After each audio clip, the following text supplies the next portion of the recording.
ఇది శ్రీరెడ్డి సమస్య కాదండి, తెలుగు ఫిల్మ్ ఇండస్ట్రీ సమస్యగా భావించండి ప్లీజ్.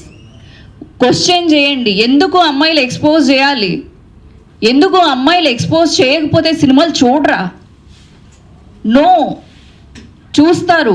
కాకపోతే మీ పైత్యానందం కోసం, మీరు అనుభవించడం కోసం, మీకు ఉన్న ఏమంటారు డబ్బు పిచ్చి కోసం, అండ్ ఆల్సో పర్సనల్గా ప్రొడ్యూసర్స్ చూడటం కోసం, డైరెక్టర్స్ చూడటం కోసం, హీరో ఎంజాయ్ చేయడం కోసం హీరోయిన్ ఎక్స్పోజింగ్ కావాలి అంతే. సెకండ్ హీరోయిన్, థర్డ్ హీరోయిన్ ఎందుకండి? ఎందుకు? ఎవరి కోసం? ఇప్పుడు హైదరాబాద్లో లేనందాలా, లేకపోతే దేశంలో లేనందాలా మీరు అబ్రాడ్లో ఎందుకు వెళ్ళి షూట్ చేస్తున్నారు? ఇక్కడంతా టూరిజం డెవలప్ చేయాలి అని చెప్పేసి అంటారు. టూరిజం ఎక్కడి దాకానో వెళ్ళిపోవాలి. అక్కడ దాకా ఏం కావాలి మీకు? సెక్షువల్గా కావాలి మీకు. అవుట్డోర్స్ వేసుకునేది అందుకే. ఇంకా కమిటీ మీద నాకు కొన్ని అభ్యంతరాలు ఉన్నాయండి. ఒకటి, అందరూ అన్నట్టు మహిళా సంఘానికి సంబంధించిన నేతలు అందులో ప్రత్యేకంగా లేరు, మహిళలు ఎవరు ప్రత్యేకంగా లేరు. అండ్ ఆల్సో మళ్ళీ అందులో పెద్ద కుటుంబాలకు సంబంధించిన కొంతమంది ఉన్నారు. అది కూడా నాకు చాలా అభ్యంతరంగా అనిపించింది.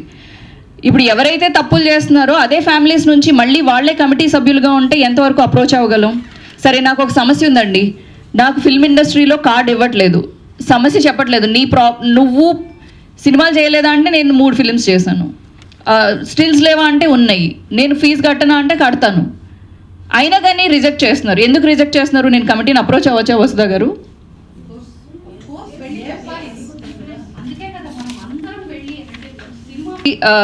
కమిటీ వర్క్ చేస్తుంది అన్నప్పుడు నాకు ఒక సమస్య ఉంది. మూవీ ఇండస్ట్రీలో గత 3 yearsగా నేను కార్డు కోసం ట్రై చేసినప్పుడల్లా రిజెక్ట్ చేస్తున్నారు. అది ఎందుకు? ఒక రీజన్ అన్నా చెప్పండి, ఎందుకు రిజెక్ట్ చేస్తున్నారు? దేంట్లో నాకు అవైలబిలిటీ లేదు అంటే పెద్ద ఫిల్మ్ ఇండస్ట్రీ కుటుంబాలని క్వశ్చన్ చేస్తే తప్ప మీకు ఏమన్నా అంటే ఇప్పుడు క్వశ్చన్ చేసే హక్కు నాకు లేదా వసుధ గారు? సో అదొకటి. మా అసోసియేషన్ అండి, మా అసోసియేషన్లో గొడవల సంగతి నేను ఇంకా ప్రత్యేకంగా దీని గురించి డిస్కషన్ చేయాలని అనుకోవట్లేదు. సో మీలో మీకే ఐక్యత లేనప్పుడు బయట వాళ్ళు వచ్చి మేము మా సమస్యలు చెప్పుకుంటున్నప్పుడు మీరు ఎంతవరకు మాకు సమస్యలు సాల్వ్ చేయగలుగుతారు?